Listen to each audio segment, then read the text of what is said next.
Mic check.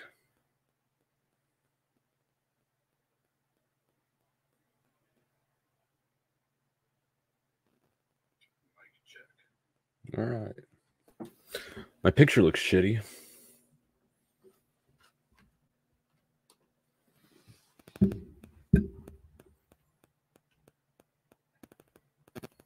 All right. So what I wanted to do is just respond to a couple comments. There are some comments that are questions that I see and read, and then the response is going to be longer than just a sentence or two. And so I'm like, okay, I'll come back to it later. And then I never come back to it. So I want to hit one or two of those right now. Where I find them. Here's one. What's up, Winston's mom? Ah, shucks.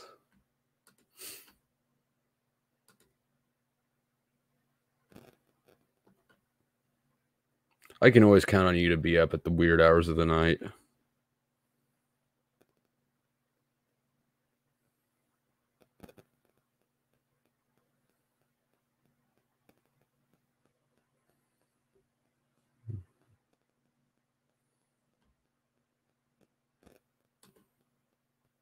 There we go. Hey, are there any... Wait, is that sharing? Okay. Now it's sharing. I don't like this new layout. I'll fuck with it later. I can tolerate it for now. And it says, hey there. Hey, are there any more socionics videos coming? You recently seem to focus on conspiracy theories a lot, and there are not many people that actually go as in-depth with socionics and Enneagram while making it accessible as you do. Thank you for the compliment. Here's your heart. So I haven't intentionally not done any socionics videos lately. Here's the thing. Things like socionics take a lot more precision and attention to making sure I get things right. So when I do those socionics videos, I mean, some of it's off the cuff, but normally if I'm making a socionics video as opposed to just discussing it on a live stream, I do a little bit of research and you know, just and sort of script it a little bit, especially if I'm explaining something instead of just interpreting it or as an SLE sort of thing.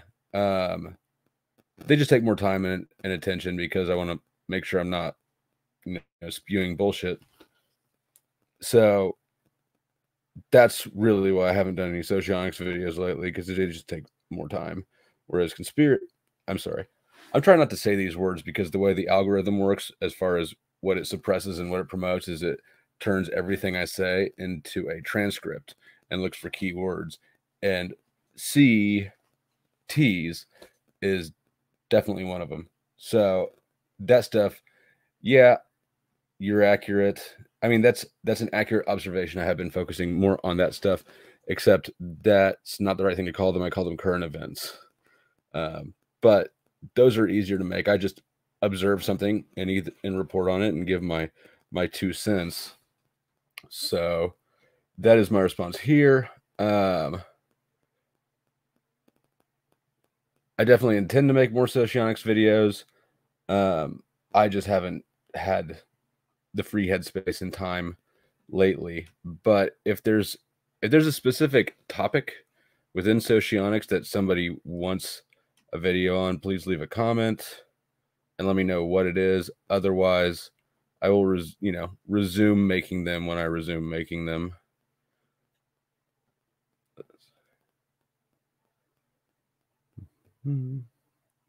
Hello, Ron.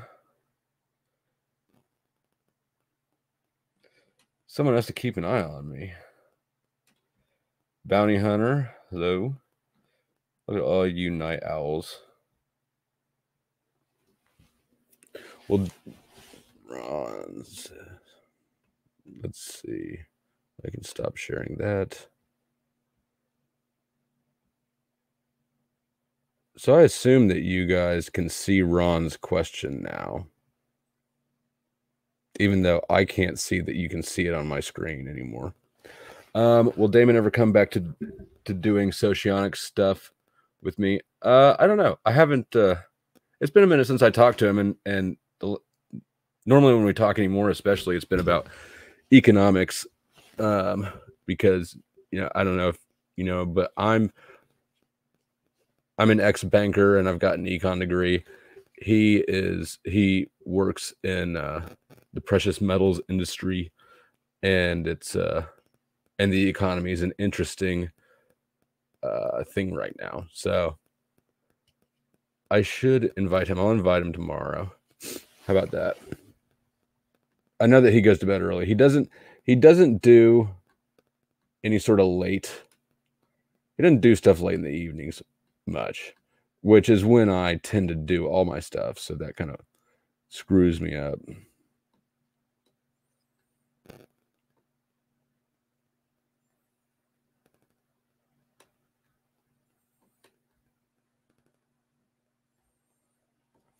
Need to hang curtains. I can do that. I can help you with that.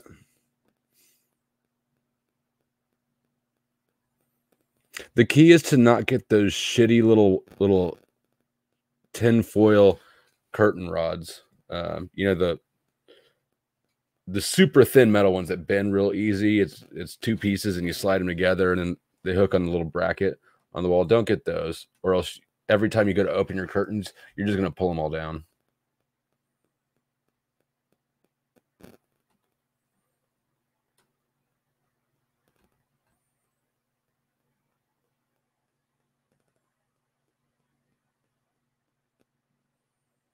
How do the sensors deal with an intuitive in a relationship?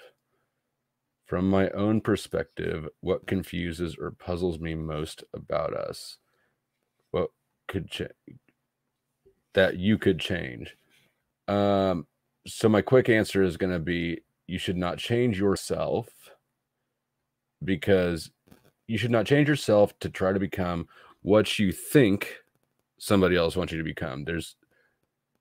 Your perception could be wrong, and you don't want to behave out of character for the duration of your relationship. That's going to be unpleasant. And if they don't like you in character, then it's time to call it quits.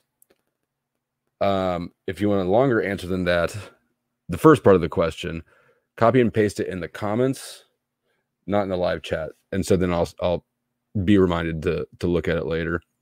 I lose everything in the live chat.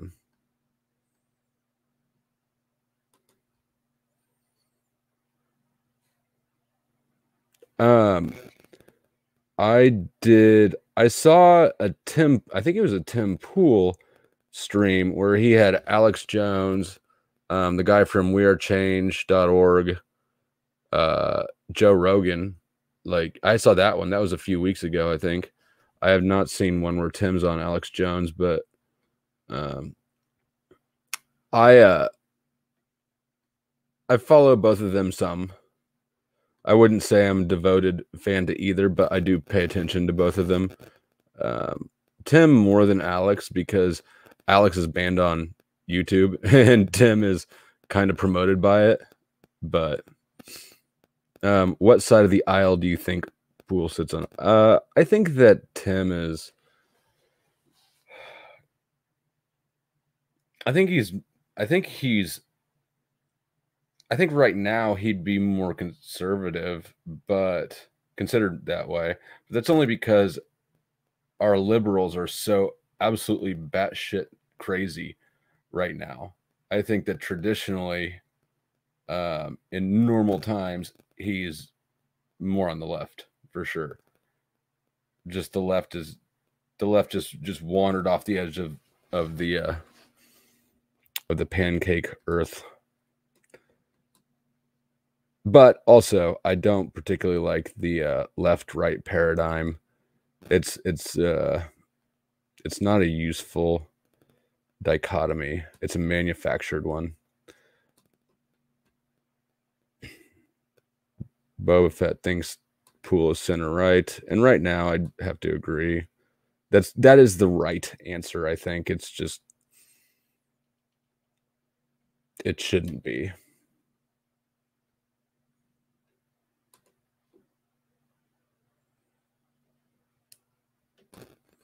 You have the rods, the curtains, a small power drill. You're just reading about it. Can't you look at the rods, the curtains, and the rings and figure out how how these three parts work together? I think I underappreciate what it's like having low SE.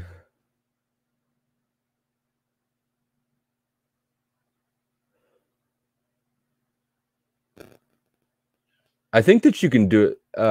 I think that you can comment in the comments right now. I'm not positive. I think if you close the live chat and just go down to the comments section, you can do it during the stream.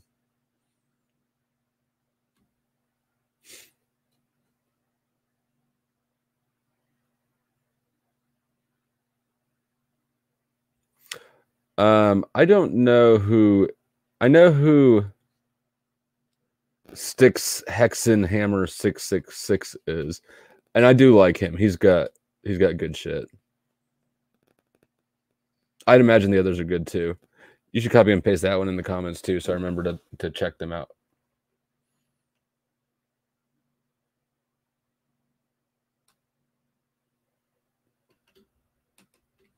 Winston's mom, do you know the history of the blue waffle? If not, I suggest you search it.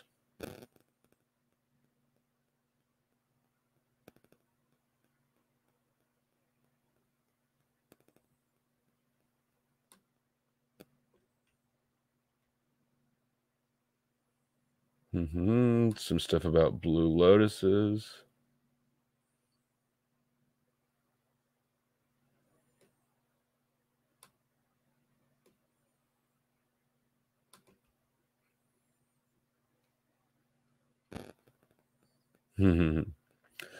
Yeah, with things like a bed, if you get a piece of furniture that comes in a box, it's good.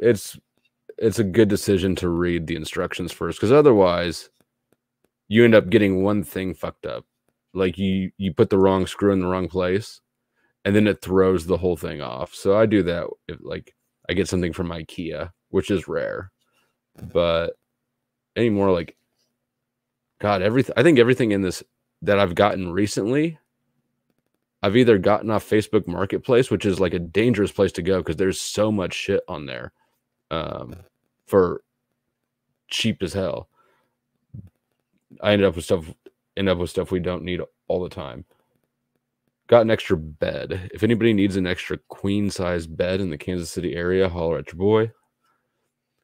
But aside from Facebook Marketplace finds, I've just kind of been building stuff from scratch. Like today I worked, I got some chickens. We got 6 chickens. We got them as chicks. They're in a box in the basement. They're still in a box in the basement. They're like full ass size chickens now. I need to get these things out of my basement immediately. So I spent some time today ripping apart pallets and then starting to make a chicken coop because they're going outside just as fast as I can lean this thing up against the house. I could never imagine doing something 4 times though. If it doesn't work once, I might try it again. But it's just way too frustrating.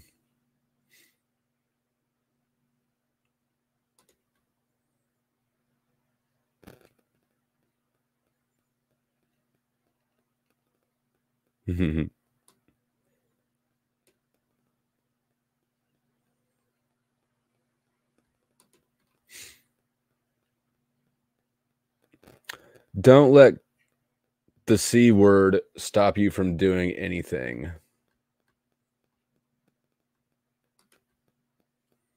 That's not why I got him. We got him. I told the dude, give me 6 chickens he had a bunch of chicks, right? It's like a traveling chicken salesman or chicken breeder or whatever. It's the weirdest thing, but I guess maybe it's not weird. I just don't know anything about this sort of life.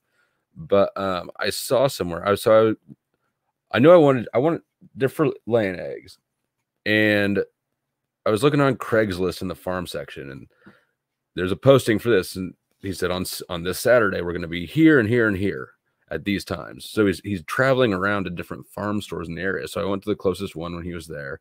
I said, "Give me your 6 best egg-laying chicks," and he gave me at least one rooster.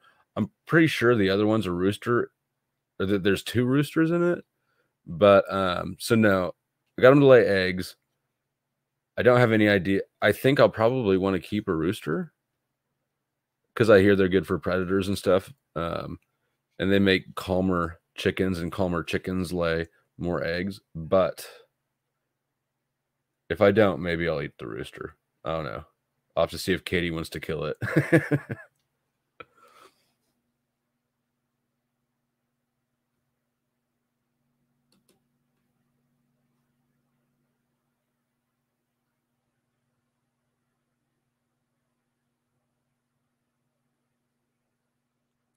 Is Son Eric a ferret?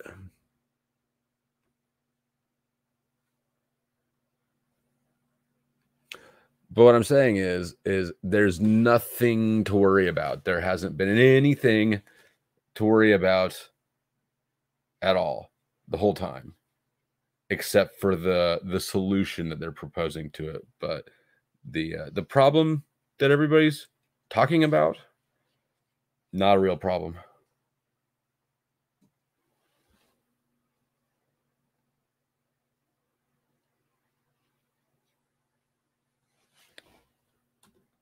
No, I didn't get the rooster's legs. I told him to give me six lady chickens, but he gave me at least one that's a dude chicken. So I don't know if it's possible. They all look like little fuzz balls to me when we got them. I don't know how anybody could check, but I'm not the guy whose life's work is breeding and selling chickens. So I'd assume that there's some magic trick that they have to figure it out, but maybe not. I don't know. It was a quick process because I got there like right as he was packing up to leave, and it said on the listing that they only take cash. So I figured, okay, well, I've never been to the farm store, but I'll just hit an ATM on the way. Well, there was no ATM on the way out in the country.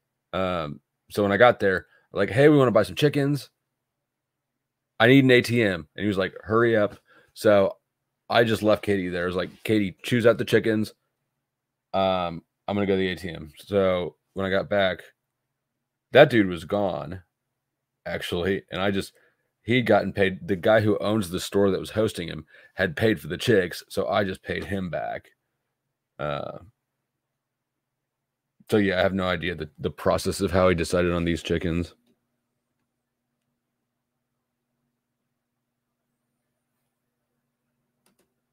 Skin kid. My skin kid. That's a creepy phrase. I've never heard it.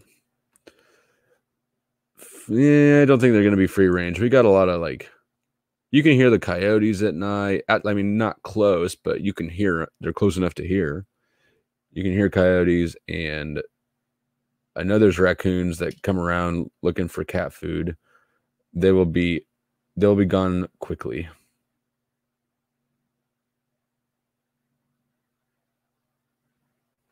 But your skin kid is a human or a ferret?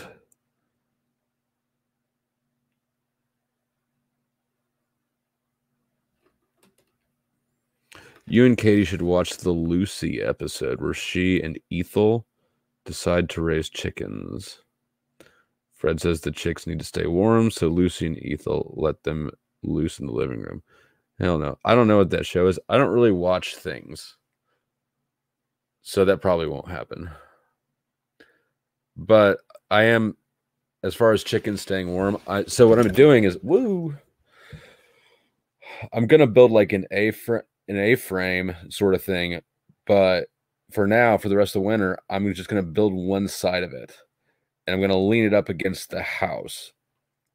We've got a basement window that's right beside the kind of crawl space entrance underneath the house, or underneath part of the house, the addition.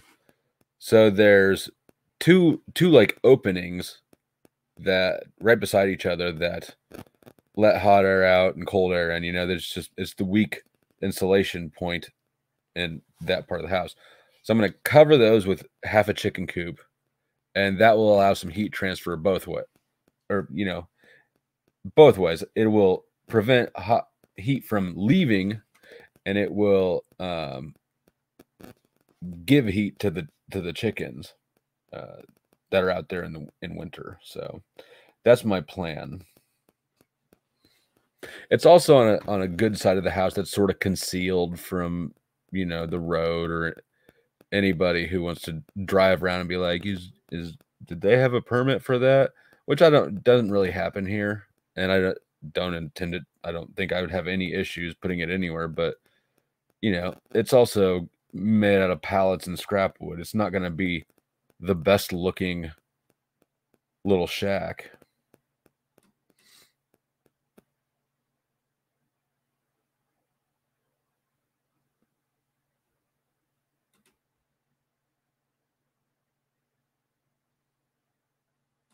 Hey, he's my age. I'll be 35. What day is it? It's the 7th. I'll be 35 in 4 days.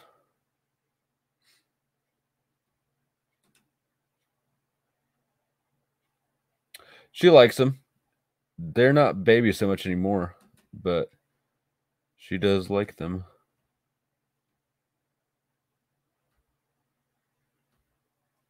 Okay, let me I've got another comment that I had pulled up and not responded to yet. So let me hit that one before I come back to the chat. Gotta find it first.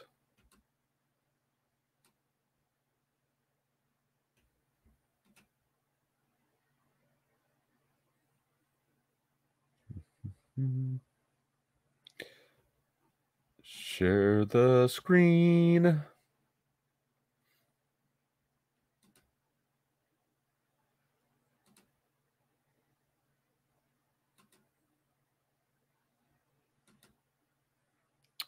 This one, all right? Okay. Jessica Ruiz. Hey, random question. I know you're an ESTP. True. I always secretly loved a guy who is just like you. An ESTP, and he is against illegal immigration. The thing is, I'm pro-immigration, and even to some extent, I'm okay with people coming illegally. So would you, as an ESTP who is also against illegal immigration, ever consider a long-term relationship with someone who is an INFP and is pro-illegal immigration? What are your thoughts? Please help me with some insight. I admire your channel content. Much respect. All right. So my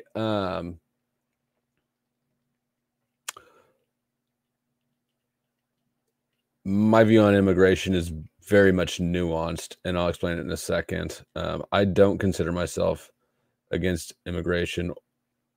I wouldn't say I'm anti-immigration, nor am I against illegal immigration. What I am against is manufactured relocation and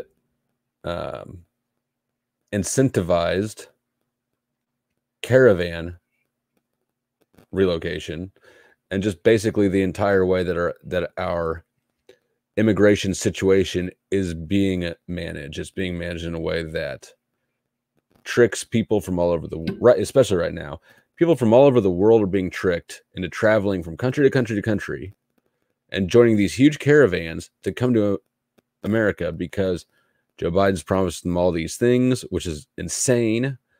And the UN, if you start researching it and paying attention, like watch some live streams of people on the ground there, it quickly becomes obvious that these migrants are going through a lot of shit. They're not being treated well. They're being encouraged and spurred on by the UN. The United Nations is absolutely behind this. This is part of the Great Reset. And it's not just happening here. There's mass migrations into Europe, into the U.S. It's part of the dissolving of Western culture, right? As sort of the economic powers. It's a form of war, really, is what it is. So they're sending all these people into countries with an entirely different culture, language, belief system. These people, what's going on right now, these people have no intention of and I can't speak for everybody, but broadly, there's not really a desire to join the countries that they're going to. There's a desire to invade, sort of. And you can see that more than in America. If you look at the immigration trains going into Europe, I think Poland is it Poland? It might be Poland that's not letting them through. They got like razor wire fences up and armed soldiers at the border. And so there's immigration camps on one side of the fence, and on the other side there's soldiers spaced out, and they're just not letting this mob of people come in, which is the right thing to do. I don't care how empathetic somebody is, that is absolutely the right thing to do. And so from my perspective, if we rewind, and it's before insanity started let's say it's 2018, which is, I mean, my immigration perspective has not changed since then, although circumstances have, like these big caravans that are being herded by the UN. What I think is that our immigration policies are broken, and the immigrants themselves, anybody wanting to come to the U.S., I mean, I absolutely can't blame them. I think I would likely be in the same situation. I would probably be doing the same thing if I were one of them. And illegal immigrants are an incredibly valuable resource in our economy, because Americans aren't going to pick, citizens are not going to pick lettuce, but we still want it on our Taco Bell. But we still want our Taco Bell for $1 each a pop. Well, how do you resolve that problem? Illegal immigration is the solution. It's the best one. It's not a perfect one, but it's one that works. So to a large extent, I do appreciate that. And I'm also all for people not paying taxes. Maybe it was unwise to say that on a live stream, but whatever. Probably going to get audited. I don't have any money anyways. So I don't like how any of my tax money is being used. It's being weaponized against me and citizens, right? Like mandates for you know what. Absolutely not. I mean, we fund the you know what's. We paid for their research, development, distribution across the globe. And now, there's all these attempts, not here where I live, but across the country, to make them mandatory. Fuck that. I do not want to fund that initiative. Another initiative I don't want to fund is the Green New Deal. I don't want to pay people to legislate my poverty. So from that angle, I also love the fact that illegal immigrants are not paying taxes and are not funding the regime. On the other hand, to give these to give these people free money, all the perks and benefits, and I mean, just the way we're going about it is insane. We're going about it very poorly, in a lot of different ways. But I think the biggest issues that I have is one, our policies are incentivizing in a big way human rights abuses, particularly with children who are being trafficked, but across the board. We've got, there were lots of people who had Trump derangement syndrome screaming and crying about Trump having kids in cages.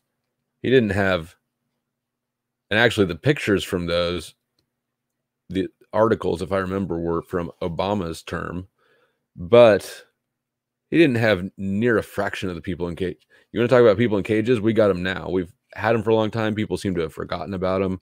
They're still there. Kamala Harris still hasn't been to the border. We got big human rights violations. I've been locked up as a citizen with a private attorney. I know how well your rights are respected when you're incarcerated. I can't imagine being a non-citizen here illegally, being detained and not having representation, right? Like, I'm sure that these people's living conditions are horrendous. So that's a big issue. But I guess the last thing about this is if you just step back conceptually, I'm not. So a country is defined by its language and borders. If you don't have a border, you don't have a country. If you don't have a language, a common language, you don't have a country. I am not a fan of, as long as we're going to have countries at all, then we need to have borders and we need to have rules and they need to be enforced.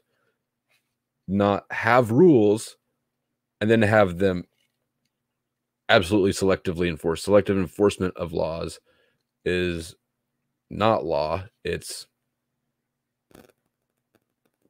like medium rare tyranny. It's not quite tyranny, but selective enforcement of laws is it's the precursor to tyranny. So we need to shit or get off the pot. If we don't want to have borders, we need to not then run as a country, right? If we don't have borders, if citizenship just is a social security number and a tax obligation, then forget the whole thing. But if we do have borders, then we need to enforce them. I think that the pro-immigration perspective is just mush-brained woke garbage, basically. The contempt, the one that I'm sure that, and I don't mean to talk shit on Jessica, but the type that I assume Jessica is referring to, it's just mush-brained garbage. It doesn't make any rational sense at all. It creates a ton of problems. It has no principles. The principle of we need to help everybody in need ignores the fact that there's a proximity thing, right? Like maybe you should help the people maybe you should help your countrymen, your fellow countrymen, before you start helping the whole world indiscriminately. There are a lot of people here. We got a lot of problems in the country we could solve before we start solving the problems of the rest of the world. And I think that that's the guiding principle for why myself or this ESTP would be against illegal immigration, is because it disregards the well-being of Americans in favor of non-Americans. And to me, that just, I mean, it's just a degree of removal, right? Like I think I have more, my obligation to my daughter is so much stronger than my obligation to a stranger as far as making sure their needs are taken care of. But I feel like I have more of a responsibility to buy my daughter a third iPhone. If she had two, she only got one. But I'd owe her a third iPhone before I'd owe a homeless hungry guy a cheeseburger. So that's the degree of loyalty difference.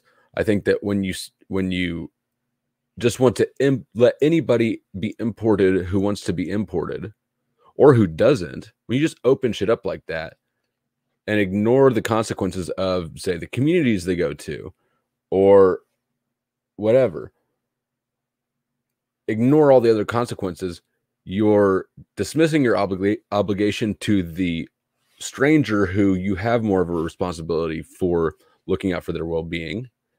And I mean, it is not,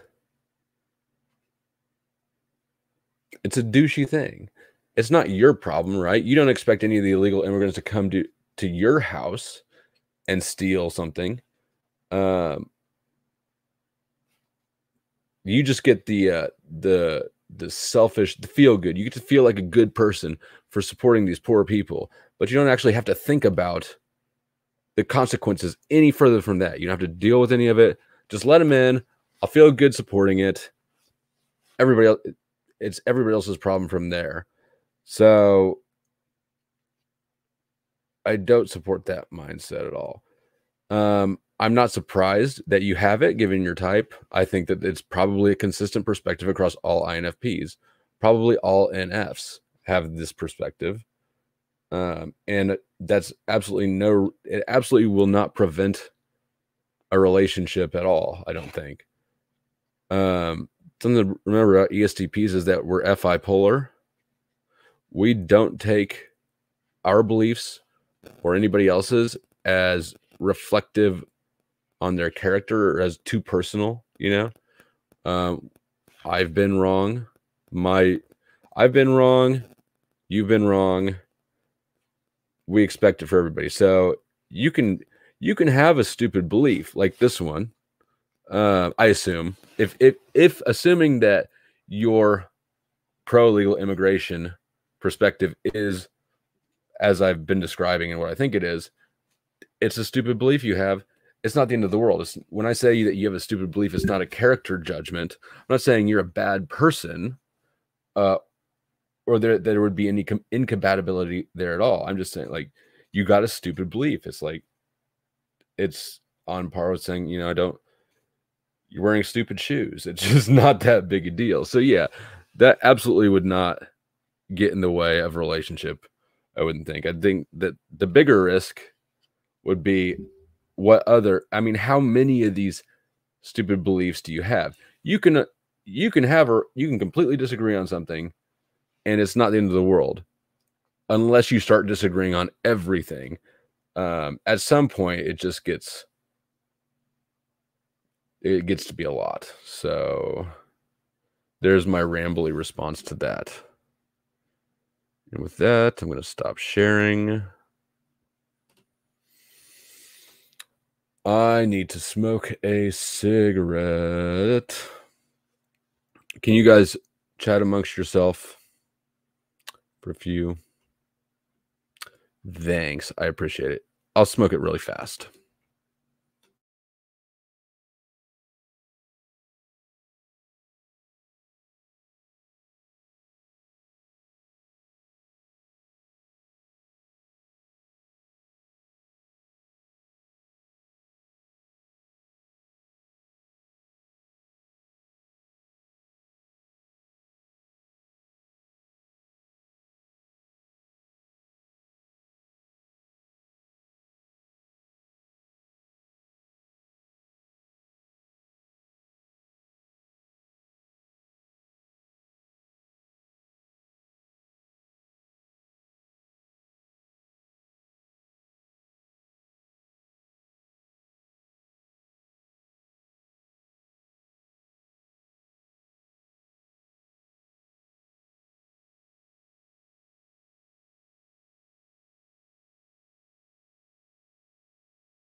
Y'all still here?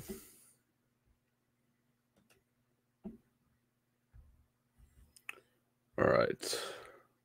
I read a few of the comments, and here's one. I have not heard of Matt Dillahunty. I'm not really a fan of the atheist theist debates because you can't win it. Like, there's no resolution. It's just endless circle. And even though I'm not a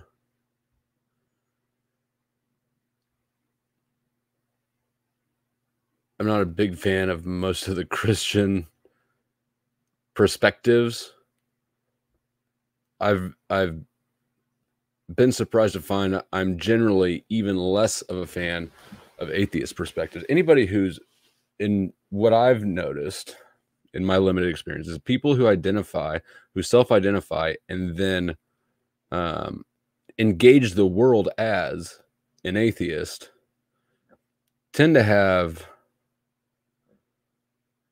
our worldviews are not the same.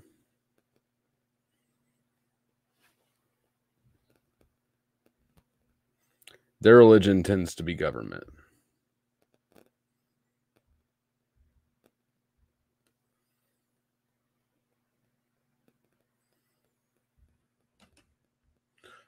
I agree with that. I definitely agree with that. Empathy is not I just don't think that empathy deserves all the credit it gets. It's a fine emotion, but it's still just an emotion, right? And it makes bad decisions all the time.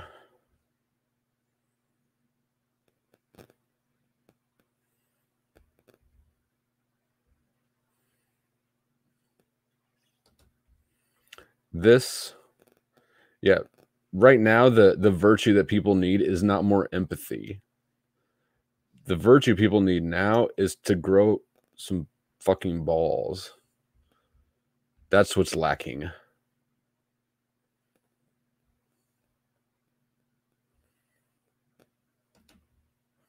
I do not know who Stephen Miller is.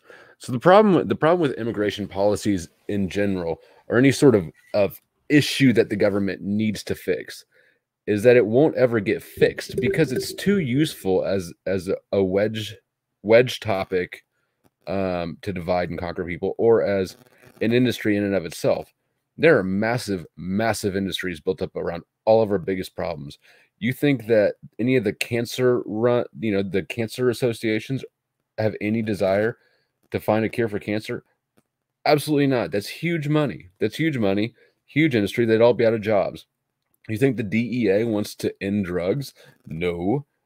In fact, drug abuse, by any study that I've seen, none of them ever say that drug use has gone down since the war on drugs has started. At best, drug use has remained the same. More than half of them find that drug use has increased. I mean, you can look at this everywhere. The poverty industry. I mean, there's just every problem, especially the problems that we demand government solve for us. They all develop big industries around them. So, I mean, there isn't going to be a good, as long as people are getting paid to deal with immigration,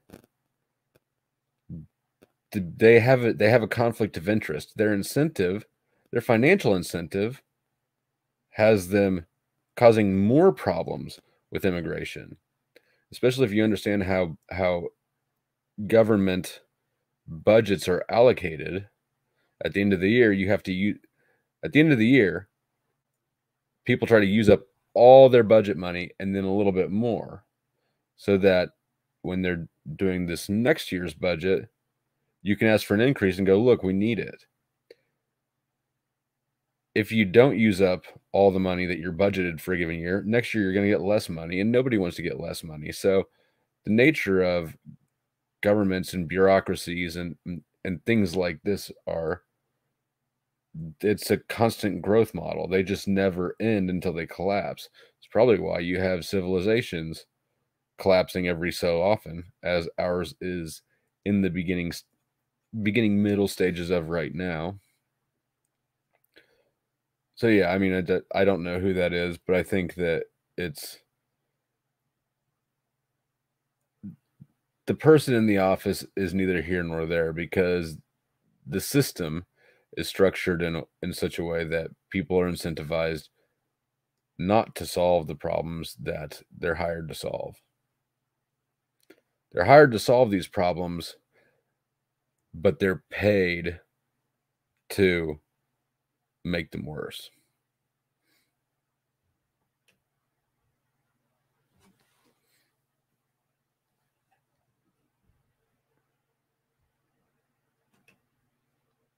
The Great Reset is simply globalization, the process of the evolution of the Fourth Industrial Revolution. We were moving along fine with immigration and the abortion issue until the outrage machine, and that raises money. So yeah, it is globalization and the Fourth Industrial Revolution, both of which I'm adamantly against.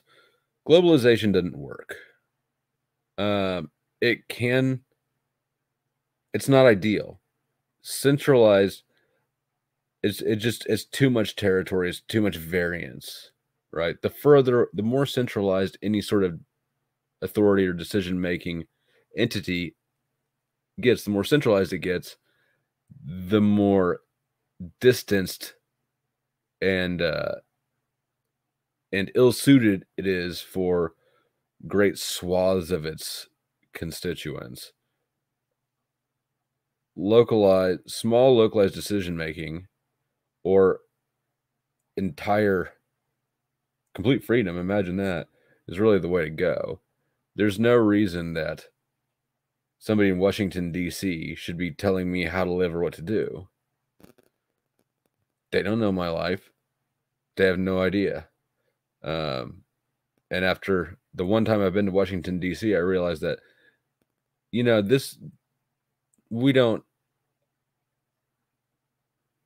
I don't like D.C. or the people in it.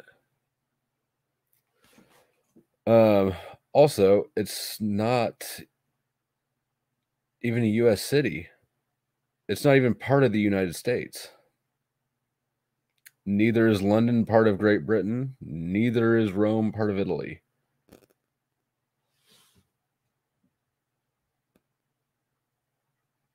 And globalization just exacerbates all those problems. The Fourth Industrial Revolution that's some dang it, that's one of those things words I shouldn't say a bunch too. That is just garbage from that entity, I got no love for them. It's an absolute con job what they're trying to do.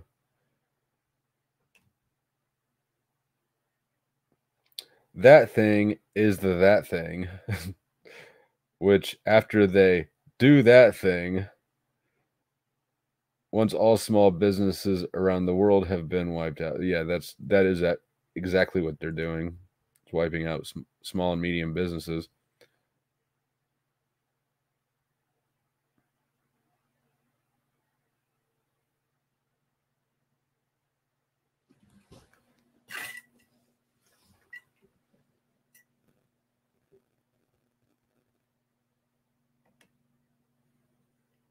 Moral foundation theory. Yeah, I've heard about that.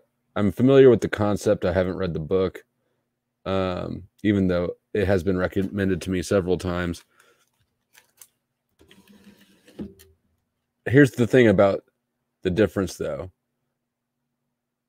and I'm probably going to say this wrong, but basically, the way that theory goes is, and correct me if I'm wrong, I'll catch up to the comments eventually, maybe, is that liberals and the left value empathy for, or help for the victim and conservatives value structure and equality under equal application of the rules.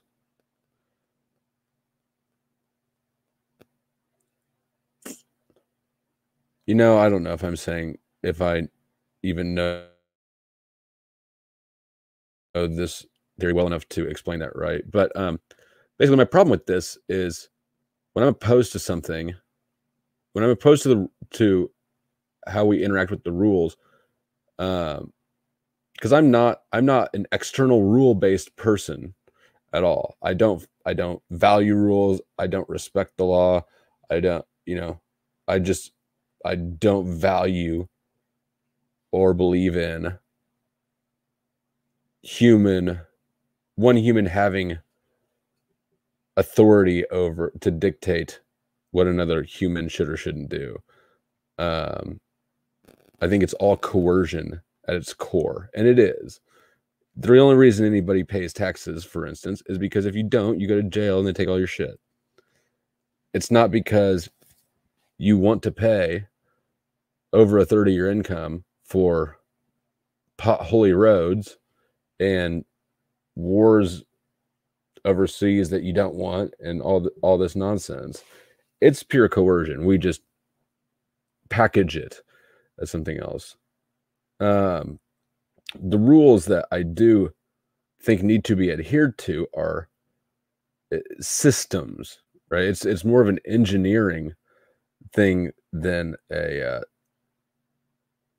sociology thing. It's a system. How do these things work together? How does action A, what outcome does action A cause? If we say open up the borders,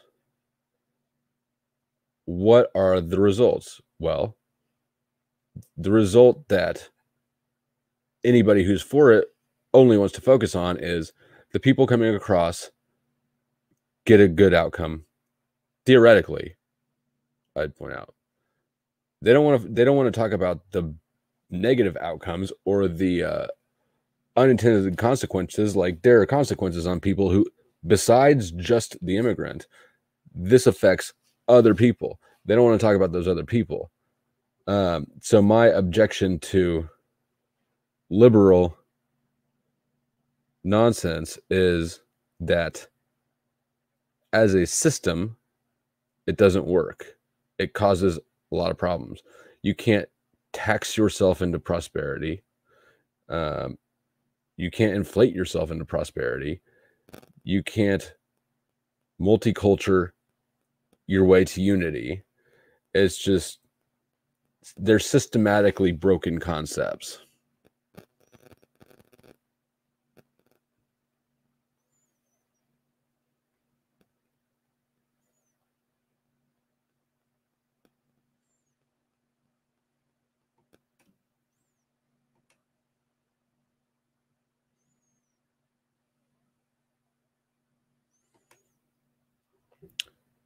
Yeah, I thought about, yes, self-imposed no smoking indoors. Every now and then I cheat and smoke out the window, but it's too cold right now for me to kind of leave the window open and have the house air out. So I went outside.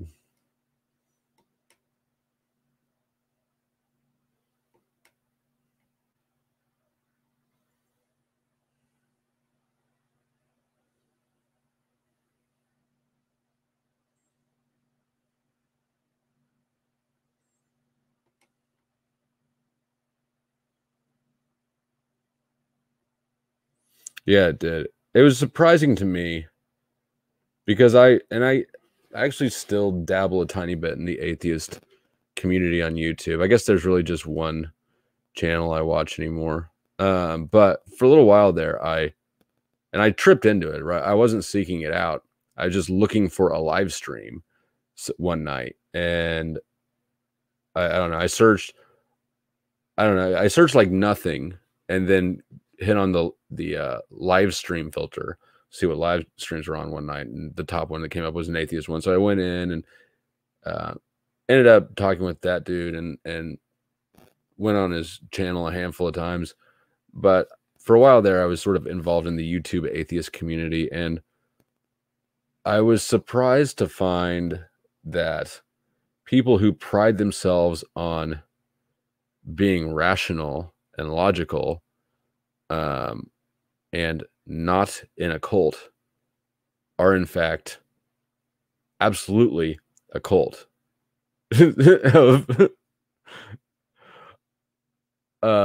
And their belief system is not logical or rational. It's tribal. And their tribe, yeah, it worships the authority of government.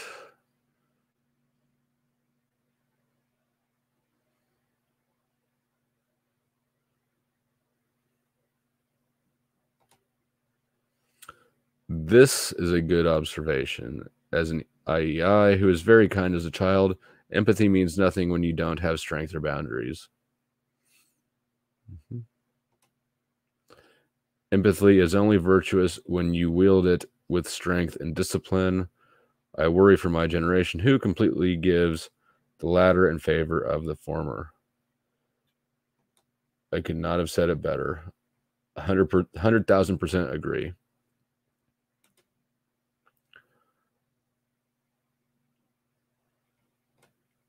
Once his mom says, we always had new chairs in November in the Air Force. The budget must be spent by October. That is why the other forces called us the chair force. That, and roughly it means no cable. Yeah. Yep. And if you work for a government, if you work a government job, which the government is the biggest employer in the US, so there's a good chance anybody watching this might work for the government. But if you want, say, a new chair, a new desk, or a new computer, or, you know, an upgraded company vehicle, whatever, or even a raise, if you can time those things to coincide, if you can time the request to coincide with the budget renewal, that's the thing to do. And you can find that stuff on during the minutes of the board meeting. Whichever board is in charge of the budgets for your thing, for your employer, like whether it's the county or the state or, I don't know, whoever's in charge of the Air Force budget, go rummage through their board meeting minutes archive and look for the yearly budget recommendations and approvals, and that will tell you your timing. The West is playing chess. Oops. The West is playing chess. Oh, I skipped one. No, they didn't spend $75,000 on a hammer. They spent $75,000 on embezzlement. The West is playing chess. The rest of the world is playing Go. I don't know Go. The Chinese long strategy game. I was reading about rerouting supply chains in the 90s. Yeah, I remember my dad talking about our supply chain threat. I remember being a kid in the 90s and my dad mentioning something about our manufacture, the risk we have. All our stuff is in China, and that's dangerous, basically. And I was a kid. I was like, why? It's cheap. And now I'm like, ooh. I brought it up to him not that long ago. I was like, you know, you're the only one I ever heard call this out. And I remember, it's one of those weird memories that kind of lodges itself in your brain. And I said, good call. But yeah, they're absolutely playing the long game, and they're not hiding it either. I mean, they're just right out in the open, but people don't seek information. They passively accept information that is thrust upon them without ever questioning who is creating this content and making sure I see it, and why do they want to make sure I see it.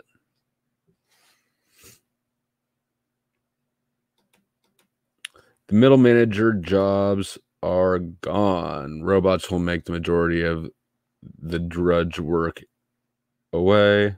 We'll take the majority of it away. We are moving towards clean fuel away from fossil fuels. Our cheese is moving. It is inevitable. Clean fuels is not clean. Let me restate that with a full stop afterwards. Electric energy is not better for the environment than fossil fuels. It is not. By the time you manufacture, have you ever seen a wind turbine? Have you ever seen how they build windmills?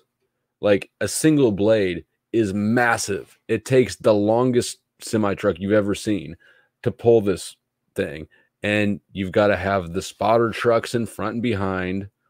And you've got to manufacture all this stuff, right? You got to mine up the metal. You got to manufacture the metal into the turbine. You got to transport it there. You got to construct it. And then nobody does maintenance on it. It lives for a while. It makes a crappy amount of energy. And then nobody maintains it. And you have just a bunch of busted down windmills. Green energy is an absolute scam. And clean energy is not clean. It's less clean. The scam is to get people hooked into a method of energy that is that you can't do independently, right? Because if people are allowed to burn natural gas, which is everywhere, all you need is a big drill. And so natural gas is so abundant, but they've convinced everybody that this sort of thing is better. You know, they're trying to build offshore wind turbines. You never hear about that, do you? You never hear about the environmental impact of manufacturing these big metal things that are going to rust and corrode in the saltwater way faster than they do in Kansas or Texas. And what impact that will have on the oceans, the installation process of going down and putting these things together on the seabed and disrupting, you know, the reefs, or where, you know, I'm sure they're not on reefs, but whatever. You never hear about the environmental impacts of things that they want done. You only hear about the environmental impacts, the almost entirely made up ones, of the things that we do. But you know, nobody believes in this carbon thing. If you're Al Gore and you actually believe that these carbon emissions are actually going to end the world, you would not be behaving like Al Gore is. You would be doing everything you could to minimize every little tiny bit of carbon. You wouldn't live in a, how big is this? 35 bedroom house or something insane. You wouldn't be traveling all over the world in private jets with private security details to scold people about their carbon emissions. You'd be sitting at home in your bungalow on video chat begging the world to stop destroying ourselves. You'd be talking to like the Navy about how many aircraft carriers they've got just kind of cruising around the ocean, breathing down the necks of other countries. You wouldn't be jet setting to private events and talking with your other crony douchebags about how us peasants need to not mow our lawns.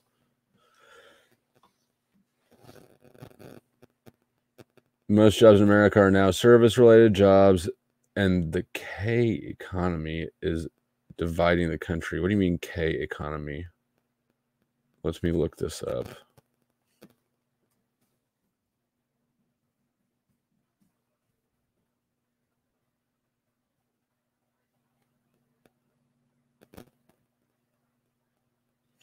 You're talking about the K-shaped recovery?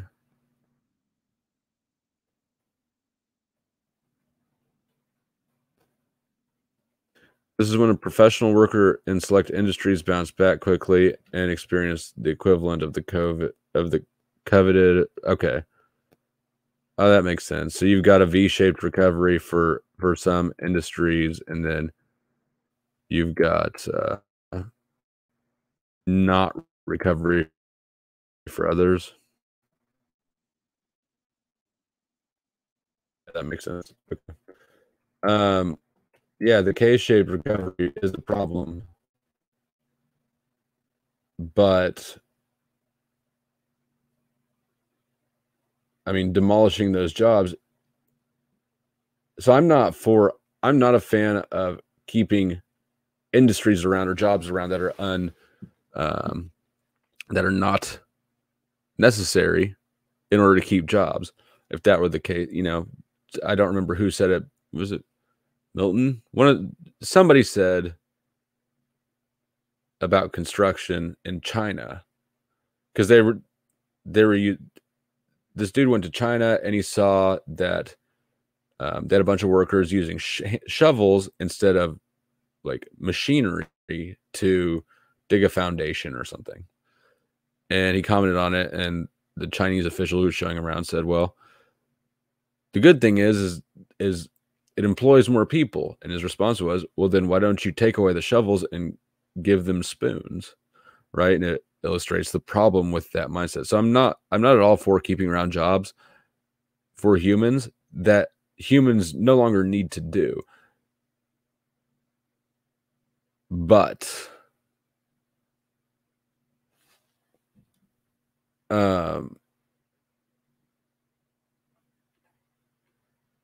yeah, I guess I don't know where I was going to butt that, but I don't like the fourth, thing. We buy more than we produce. Adam South warned us about this, and no one listened. Well, nobody cared to listen. That's right. I don't know who Adam Smith is, but it's obvious if you sit down and look at it that we consume more than we produce across the board. And as much as Americans like to pretend that slavery in America is a thing of the past, the fact of the matter is that we all still benefit.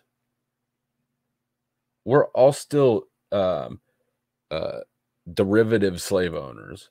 If you buy shit from Walmart, if you consume cheap goods that are made overseas,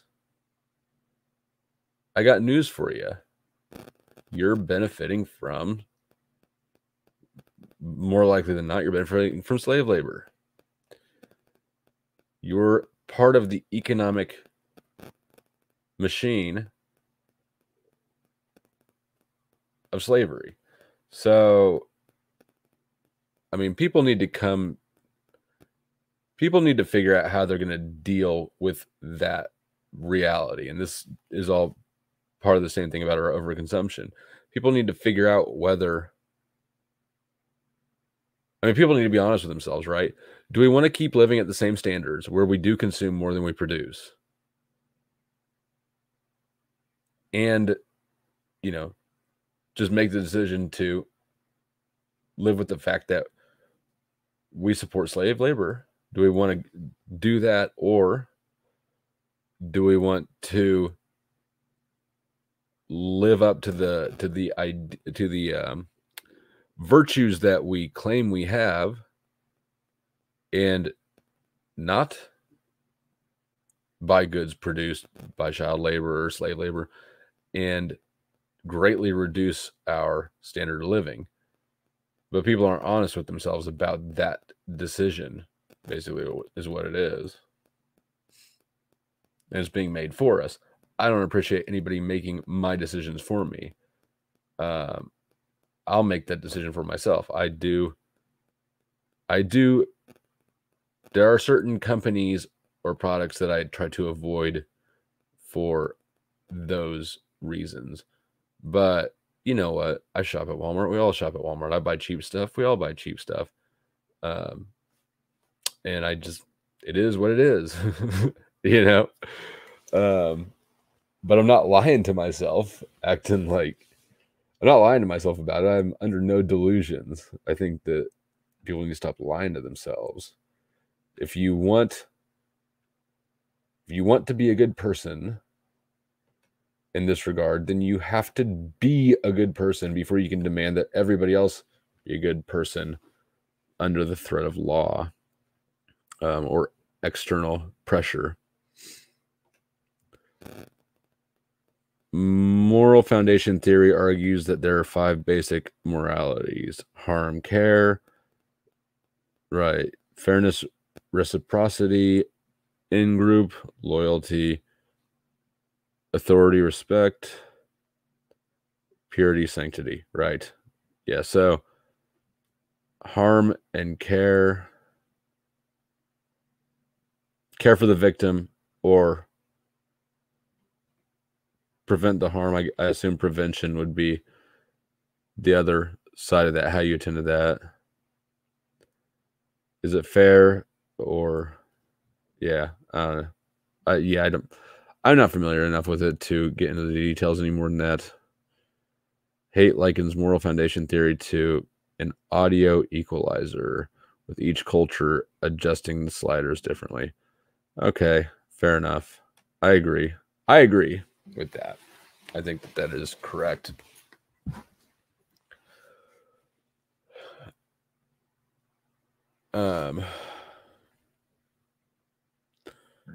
They're hopping from country to country with the lockdown and scare tactics. Yes, they are. Well, and the UN is, all these people in these caravans are having their expectations massively inflated by the UN, which is a terrorist organization.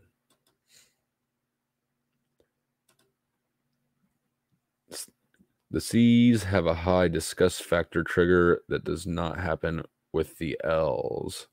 It goes back to being afraid the news people down at our pond will spread disease or take our women.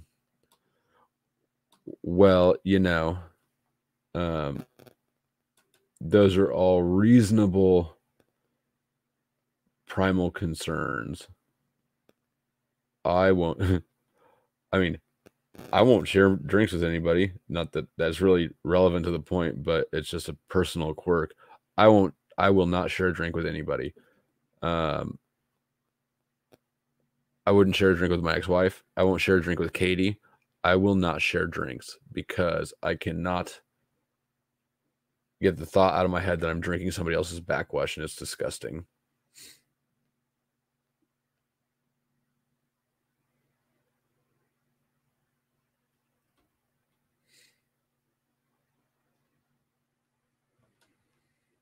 Yes, we are those. It's our evolutionary cave ancestor brain wanting us to survive and reproduce. Spread more of our sperm and not theirs, and ours is clean, well, theirs is not, and they will change our children. I started off agreeing with you. It is evolutionary, to the extent that it's instinctual and it's biological. I guess I don't really buy evolution. I do not believe evolution more than I do believe evolution. How about that? Wanting us to survive and reproduce, right? Which continue to be very viable things. The ours is clean while theirs is not, and they will change our children. That part I think is sort of like projected narrative around the topic.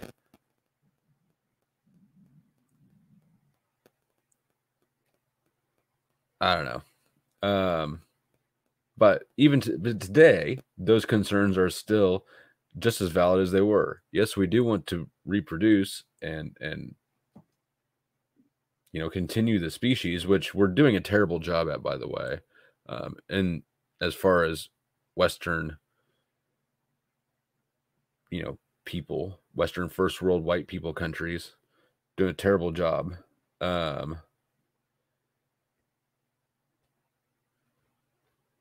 Where was I? Yeah, so we should want to survive, and we should want to reproduce. And as far as the clean and change our children comments, I guess at the end there, I'm interpreting that as sort of throwing some shade on those desires as xenophobic or bigoted somehow. I don't know if you intended it that way. That's how I'm reading it. I think if you were throwing shade, then the shade is invalid. If you're not throwing shade, then my shade on your shade is invalid.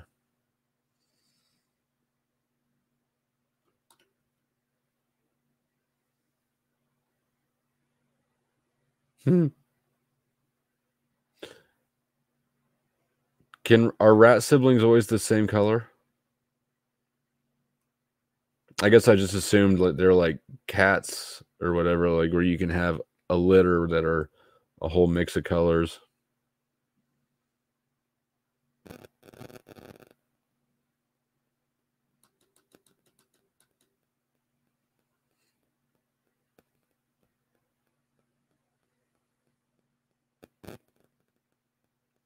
I think what I did is I searched stream, and then after you search something within the search results, you can filter it down, and in the filter, one of the options is live streams. So then I click that, or if I'm looking for a specific topic like typology or whatever topic sounds appealing at the moment, I'll search that word. I'll search the most broad sweeping word on the topic I can think of, and look, like I'd search type, and then filter to live streams, and then if there's nothing, then sort of adjust from there. But I think that when I came across the Atheist channel, I just searched either stream or live stream, and then filtered it to live now.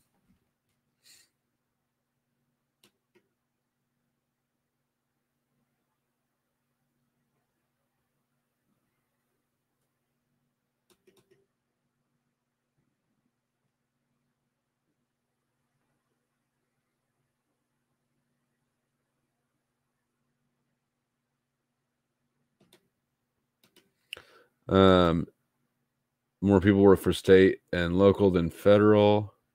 Yeah, when I said that they're the biggest employer, it was a catch-all for all government jobs.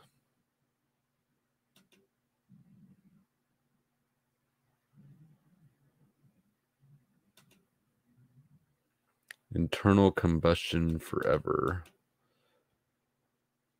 I'm all about spontaneous combustion. Like, I've never tried it, but I'm ready to see somebody just light on fire. I know the arguments on the word clean, and I live next door to West Virginia.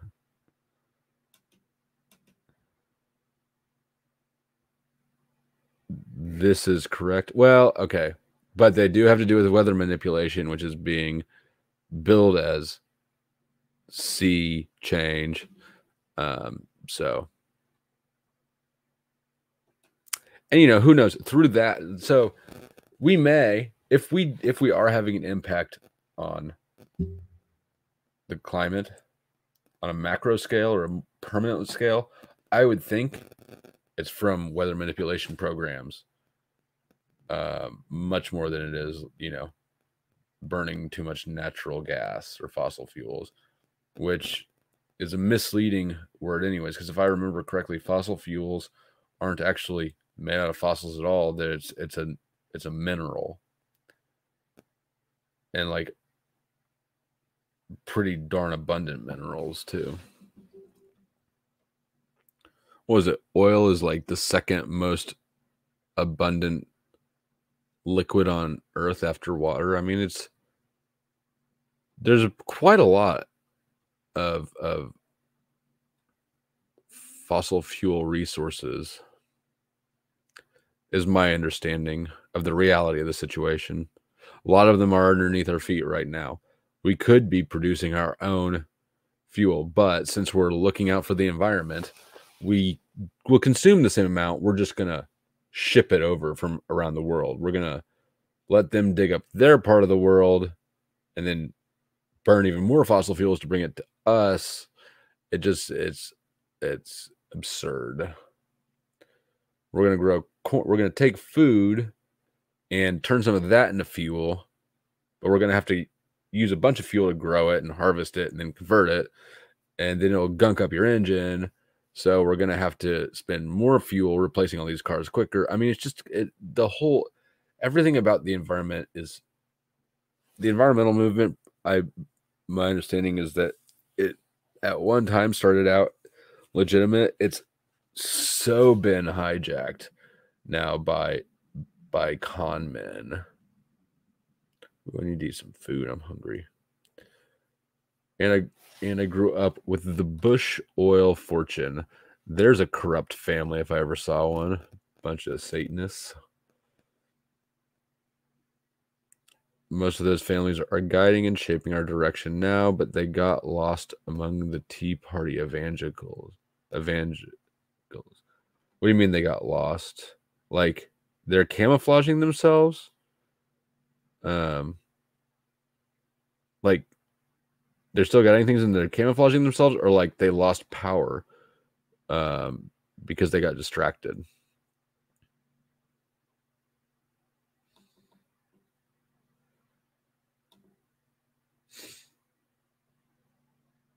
Well, the climate always changes, right? Anybody who's ever looked at everybody knows this.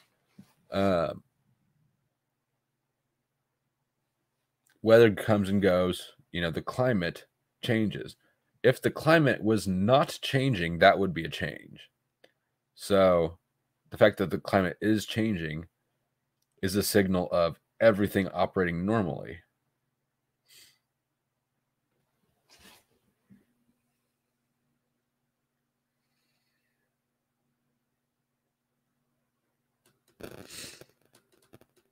Yeah, so when I'm referring to climate change, I'm referring to man-made climate change.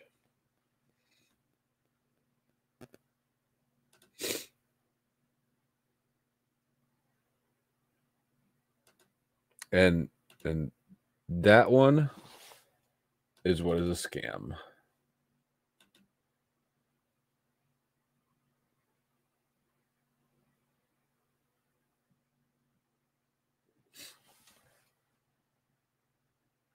They rebranded because the world isn't getting warmer. Just like before that, they rebranded because the world was supposed to be getting colder and it didn't happen. I mean, you should know this better than I have. They have to keep shifting the narrative because all their predictions don't come true. Hell, I'm old enough to know California should have been underwater right now because all the ice was going to melt.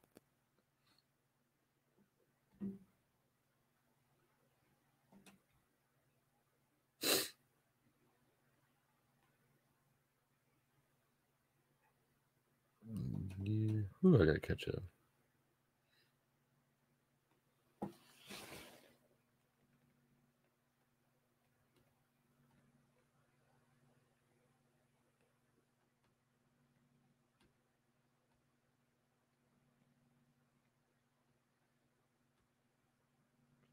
I don't agree with this. I think that our fossil fuel burning is insignificant compared to like the number of plastic bottles we have floating around the ocean. I definitely think we can screw up the world plenty well without nuclear weapons, but I don't at all believe it's the ones that they're telling us it is. Yeah.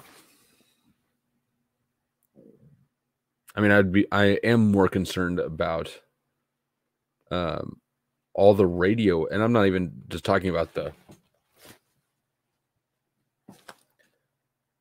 towers. I'm talking about, think about all the waves we send through the air that are unnatural, the radio waves, TV waves, blah blah blah blah. I mean,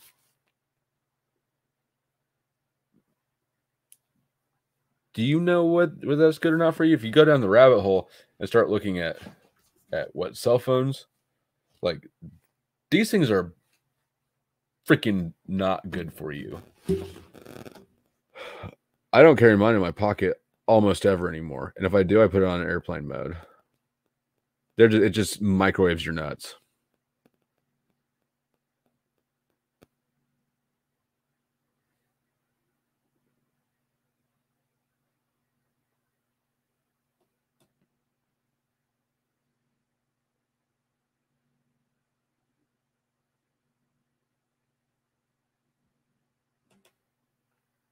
I love the theory of the invisible hand.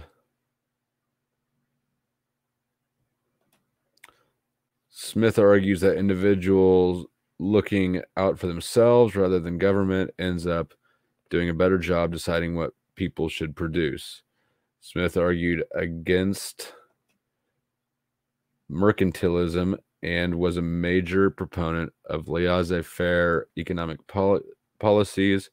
In his book, The Theory of Moral Sentiments, Smith proposed the idea of an invisible hand, the tendency of free markets to regulate themselves by means of competition, supply and demand, and self-interest.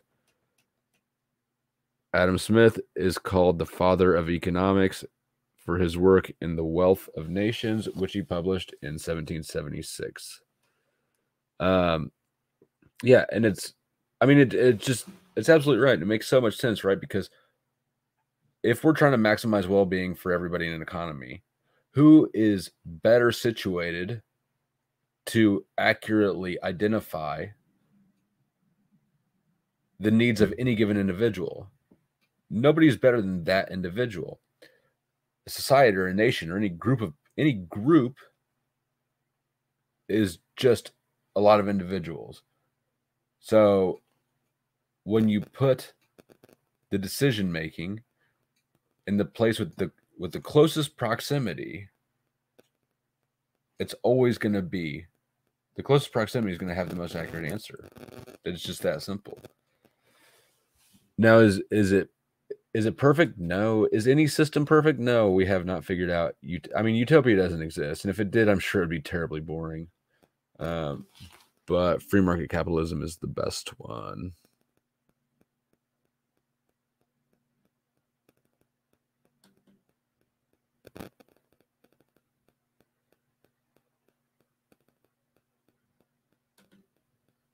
IDR Labs has a bunch of interesting tests. I don't know how accurate or reliable they are, but they're fun. They may be. I don't know. When I said I don't know, I meant I don't know, not I don't think.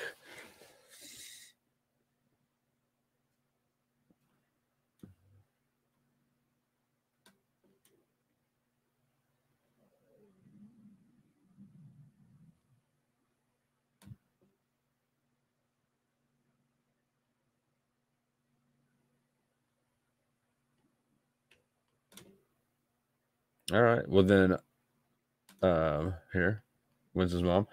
I apologize for shading your shade. That wasn't actually shade.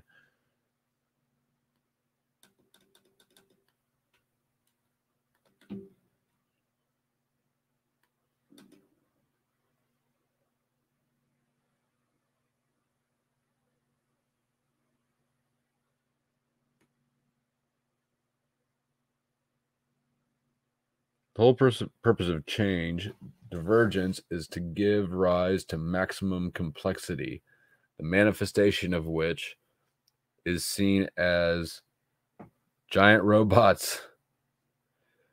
That's true.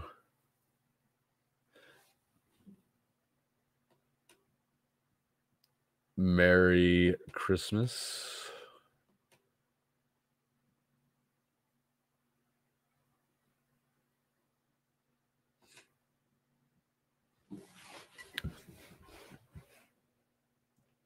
That's exactly right. I don't know if it's you who pointed out. I made the comment in a different live stream that I'm so far right that I'm or that I'm an anarchist or something. But basically, insinuating that the left and the right circle back to each other, and they absolutely do. The left right now is more fascist than any right-wing person in my entire life that I've seen, by like leaps and bounds. The left is being super fascist right now, but you know, I think the left to right paradigm is a manufactured, artificial, and is intentionally non-self-congruent. I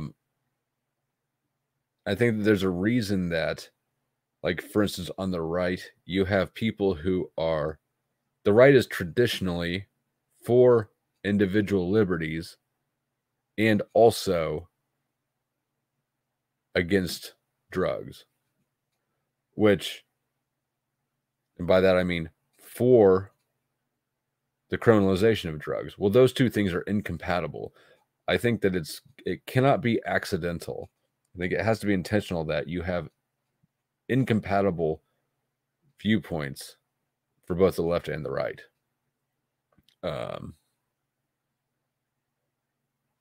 It prevents people from settling into compatible viewpoints, which is, I mean, the reality of the situation is all politics is ever arguing is control. Do you let people do what they want? Do you tell them what to do? That's the only political spectrum that matters at all, and the only economic spectrum, because it's the same. It's arguing ultimately the same question. Do we control it for them? Do they control it for themselves? So I mean, I've got to believe that all the muddying of the waters is intentional, so that people don't figure that out and go, "Hey, wait a second. It's this simple of a decision. We want to make our own decisions." Because when you put it that simply, then it's obvious, right? And you presumably have a lot higher number of people saying, "Well, I want to make my own decisions."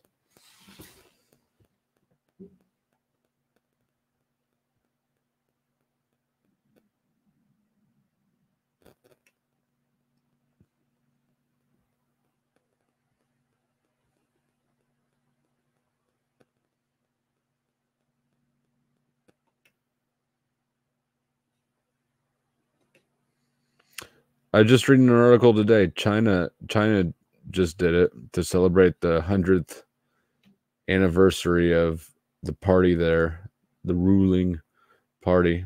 They yeah, I mean, the weather stuff it's so established that when people say that's just a conspiracy theory, it's like, no, it's not.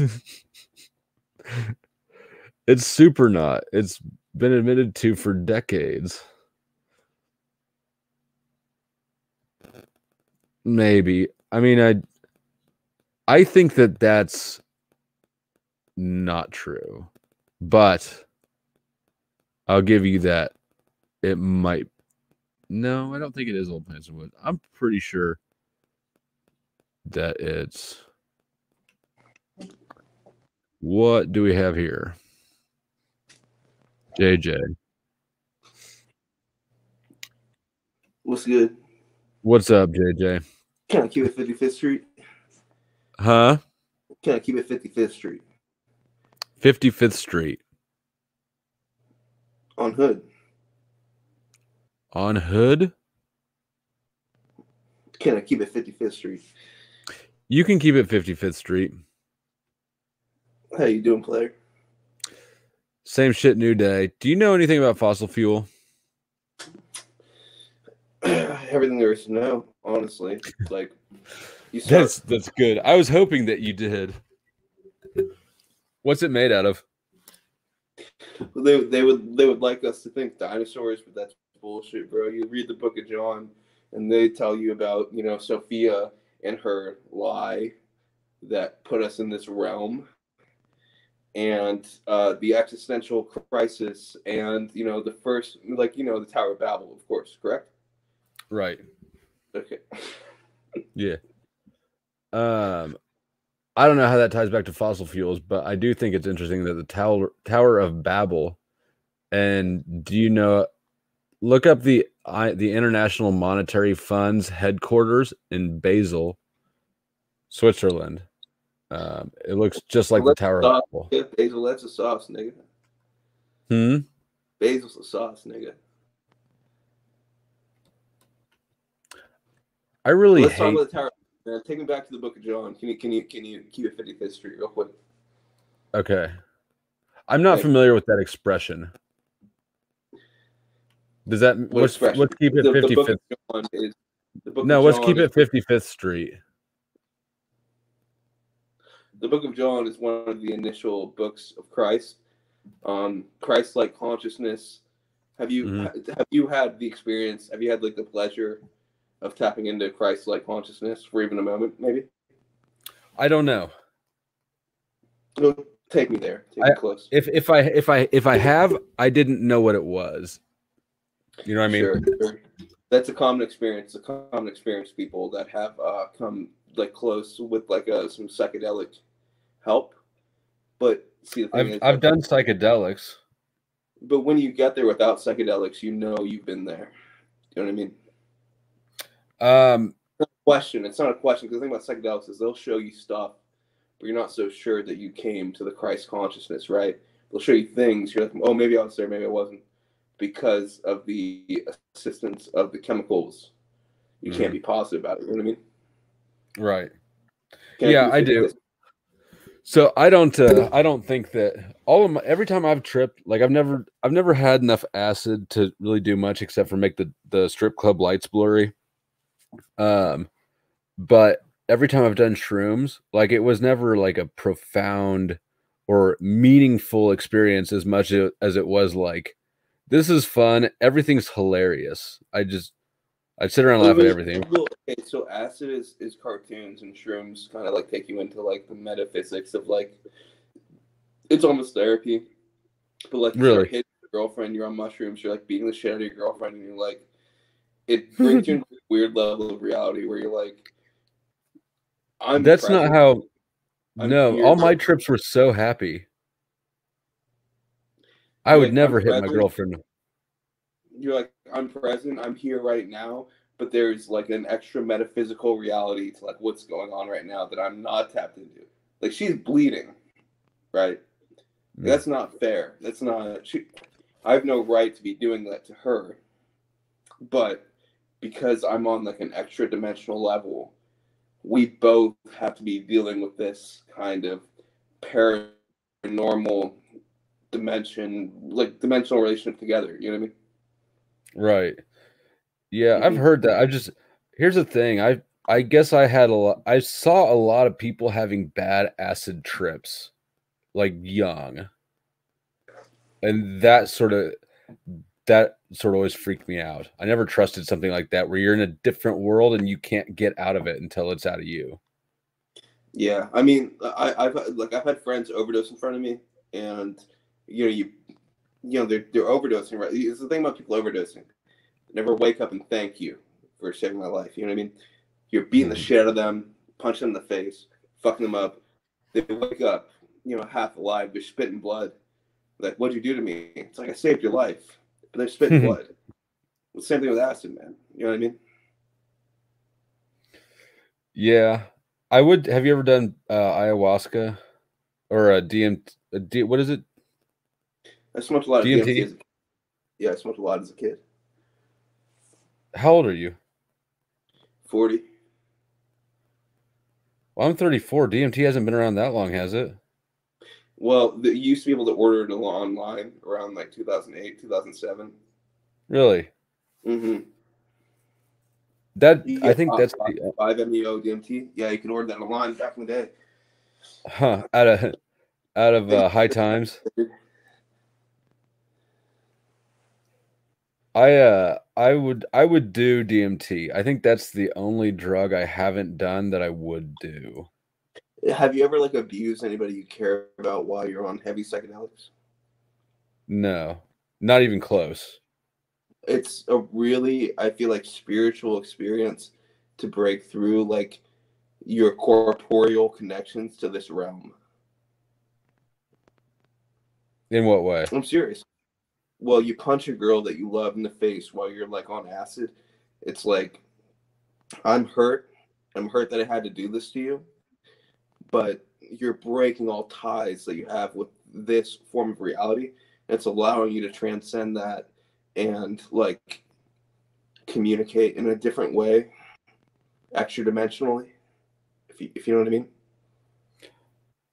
Why are you hitting her? It sounds it honestly sounds pretty deranged. I mean, what she's like being a bitch. Well, you chose the wrong person to trip with. I don't know. Wait. Tell me real quick. Have you ever dated a girl who hasn't been a bitch for a minute? For a minute? Yeah. I mean, nobody's ever not been a bitch for a minute, but I'd say basically all the girls. Pause right there. But let's say you okay, master, you're being right. a bitch. You hit her in the fucking brick. You brick her in the face. Right in the fucking. So see that crying, dude. She's on the phone. That's one of the reasons why I never wanted to take acid. Is things like that. No, but like, listen, it's about transcendence. Let me take you there. She's on the phone with her mom, bro. She's crying, dude. She's saying, "I didn't think you'd ever be." You got to get rid of that phone. What? You got to get rid of that phone. Yeah, you should take her phone, but let's say you didn't. She's crying. You can hear her outside the room talking to her mom. I didn't think you'd ever do this to me. But it's like, you know, at that point, you've now transcended human relationship. You've transcended, you know, being with this girl, right? And you can grow like toward like something almost vaguely like an evolutionary path different than something we know. You know what I mean? No, because that doesn't seem like a transcendence or an evolution. It seems like a regression, and it seems very much a human regression. Well, but you haven't done it. I have not done it. That's true. You know, what do you call that? That's what do you call that? Putting the cart before the horse there, you know? No, I may not have done it, but I've observed it enough to watch people hit their girlfriends while you're on acid. I've seen people hit their girlfriends, never on acid, but I don't think that the acid part shifts the hitting a girl part. I've seen lots of girls get hit like by drunk dudes, and I don't think any of those are ever transcendent. You don't think like the drunk guy reached like a moment of transcendence when he did that? He might have enjoyed it, but I don't think it's transcendence. I think it's frustration relief, but it's still poor. Like, I think the chick has to be doing something extreme for me to think it's okay for a dude to hit a girl. But the dude being on acid, what would the girl have to do for you to think it was okay? I mean, I think if a girl hits a guy first, if a girl punches a dude, I think that she just forfeited her right to be treated like a lady in that regard because she's not acting like a lady. So let's say your girlfriend isn't acting very ladylike. Like, you gonna give her the 5-finger sandwich? No, I'm not going to, because I know that the cops won't see it the same way. If the cops get called, okay, let's take got marked out of the equation. We're in 1300s Salem, right? Where are we? Me and you, right? We're in fucking Salem, bro. We're holding hands. We're kissing. We're fucking hanging out, bro. And our girlfriends are being fucking sluts, dude. They're hanging out with foxes and raccoons. I hate foxes. That would be it for me. Me too. Yeah. We gotta report them. We report them to the authorities. right? No, we never called the We cops said for we heard anything. talking to dogs. We heard these bitches talking to dogs, Yeah. right? No, we don't What ever are they call the gonna do, cops. man? No, we tell the local authorities, and they put them on trial. Why would we do that though? We put rocks on there because then We would never do that because we're not Dude, snitches. But you don't think there's witches around, bro? I do not think that we call the cops Dude, first and foremost. Okay, hold on. Can I trust you, bro? I don't think so. I'm about to tell you something personal. I'm about to tell you something really, really personal. Can I trust you? Okay, let's go. Can I get a quick end check? An in check? An end check. Can I get a quick end check real quick? You can So do I that. can trust you. I don't know what that is. Say the N word real quick so I know I can trust you. No, because that will for surely get this stream demonetized. You planning on making money off this, or you're fucking retarded? Dude, to say the N word. I'm good. You're gonna make more money like having. I'm gonna make. Here's the thing. I'm certainly not gonna make any money off of this weird ass conversation. You're gonna make more money off this conversation than you're gonna off whatever dumb thing you're trying to do out here. I am. Almost certainly, yes. Well, here's the thing. We're gonna have to proceed without the end check because I've already said that you probably shouldn't. You probably can't trust me. But if you're going to anyways, then you might as well go on with it.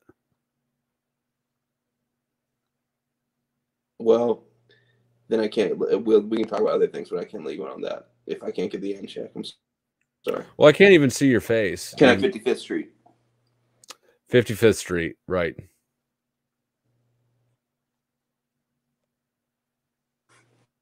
You can't see my face? No, now I can. Earlier, you were standing at a sort of a weird angle. 55th Street. What's that mean? What do you want me to say? I want you to say what 55th Street is. What's that mean? You're fucking custard, dude. You're a fucking cut. You don't act like a custard, dog. Can I keep it 55th Street? Can I? You're not gonna tell me what that means, are you? What do you mean? What does the expression when you say keep it 55th Street? What does that mean? On Hustis. We out here cripping, dude. What do you think it means? Whoa, yeah. Are you in Kansas City? Take your hat off. Dude. You look kind of cute, bro. Can you take your hat off real quick? Absolutely not. Definitely not. Dude, you look fucking cute, bro. Fuck, dude. Thank you. Shit. God damn, dude. Red fucking chair, dude. Little leather. Is that chair leather?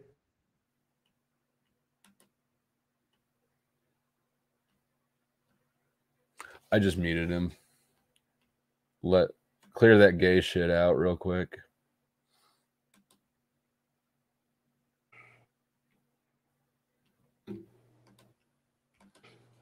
Why'd you do done? that, man?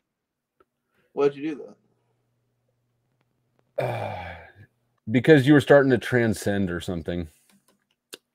No, I'm just saying you look fucking cute, dude. Why do you gotta get like so personal with it?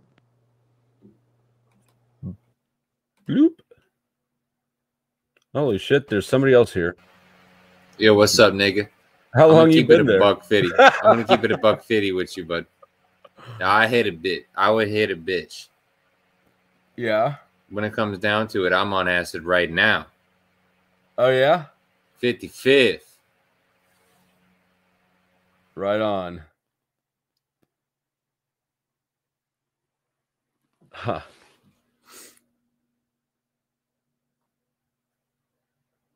I don't know what's going on. I think I got trolls. Read that and I will remove it. Oh, a sex game played in the car. The front seat passenger performs oral sex on the driver. Must keep the car at 55. Oh, at 55. Okay. See, I've never done that. I've the one time I tried Roadhead, I don't like Roadhead because it turns into cul-de-sac head, and I'd rather just that wasn't my thing.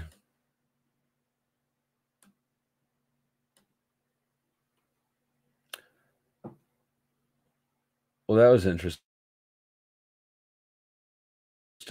All right, I'm not even gonna try to catch up with the comments.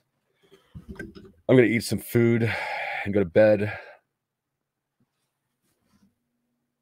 I was trying to be nice with that dude because, like, I couldn't tell that he was trolling at first. I just thought maybe he was weird, you know, like sometimes you make fun of the wrong person and it's awkward and you feel like a dick because like there's just something wrong with that person. They're not actually, you get what I'm saying.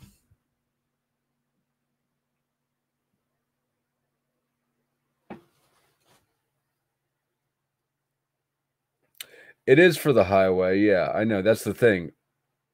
I pull off the highway and go park in a cul-de-sac so I can enjoy it the proper way. Not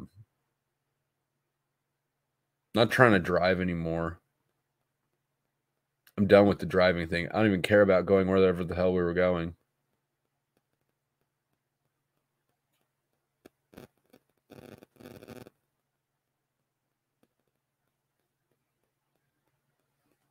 I don't know. It's a live stream at 4 in the morning or whatever time it is. What time is it? I'm glad I don't have to do anything today. 4, yep. It's too cold for concrete.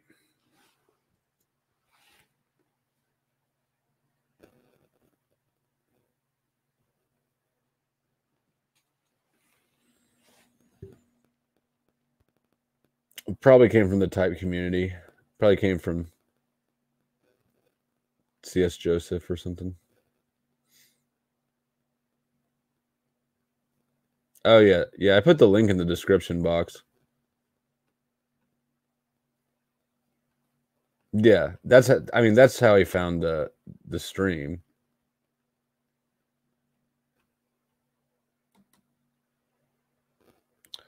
All right, any closing thoughts, arguments, questions, comments, concerns before I shut this show down?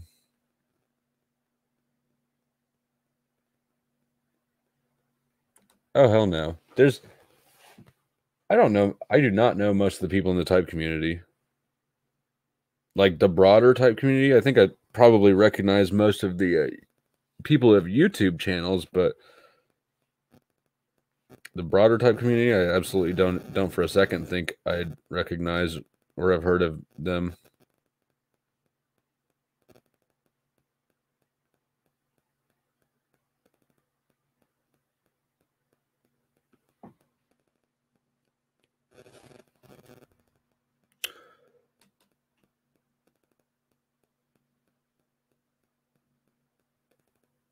He was trolling. It doesn't lead. Yeah. That was it honestly, it wasn't the worst troll. Like he struck a good balance, right? He struck a good balance of this shit is unbelievable, but it's believable that somebody could believe it. Especially somebody who's on at 4 in the morning, sort of shifting back and forth in the weird lighting. It's like, okay, this dude might just be nuts. He might not be crazy. If he's just nuts, I don't really want to make fun of him, you know? But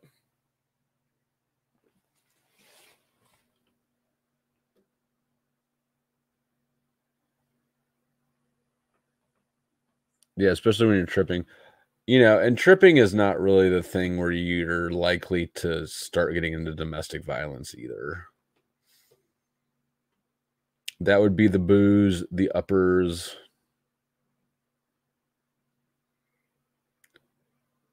Toxic Nephilim. Texican Nephilim? Texican Nephilim. Are you a Nephilim?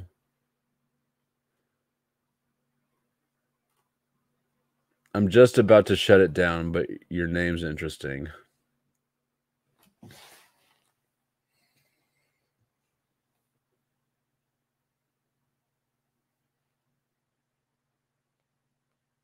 Oh yeah, I was looking up the weather.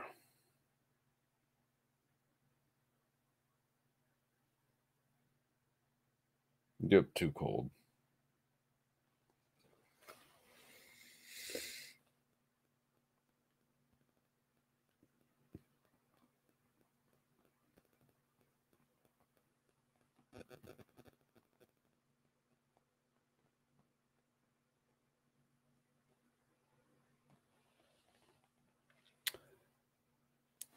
Oh, I've fucked with the succubus too.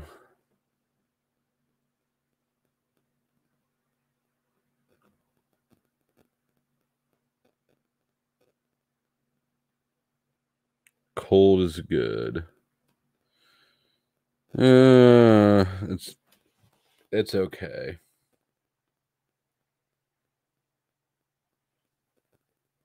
I need a day where it's going to stay above 40 for 24 hours. That's what I need. So it looks like basically the rest of this week, Saturday, maybe. I mean, Saturday it starts getting a little cooler again, but aside from that, looking out a week. Friday the low is 28, but the high is 68. That's a swing. All right. Gonna eat some food, go to bed. Thanks for watching. Thanks for liking, subscribing, sharing, commenting. Winston's mom and who else? There's two of you that had live chat comments to repost in the video comments so I could go back to them way at the beginning of the stream. Do all the things.